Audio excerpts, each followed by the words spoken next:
بسم اللہ الرحمن الرحیم۔ حشیم نے ابو اسحاق شیبانی سے، انہوں نے حضرت عبداللہ بن ابی اوفا رضی اللہ عنہما سے روایت کی، کہا ہم رمضان کے مہینے میں رسول اللہ صلی اللہ علیہ وسلم کے ساتھ ایک سفر میں تھے۔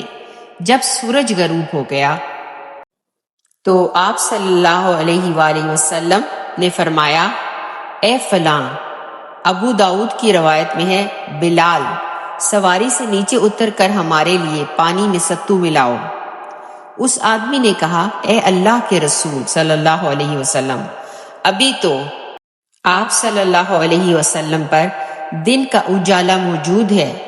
آپ صلی اللہ علیہ وسلم نے فرمایا، سواری سے نیچے اتر کر ہمارے لیے ستو بناؤ۔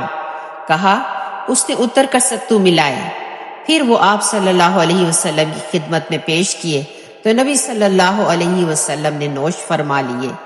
پھر آپ صلی اللہ علیہ وسلم نے ہاتھ سے اشارہ کرتے ہوئے فرمایا، جب سورج ادھر مغرب میں غروب ہو جائے اور رات ادھر مشرق سے آ جائے تو حقیقتاً روزہ دار نے افطار کر لیا، یعنی اس کا روزہ ختم ہو چکا۔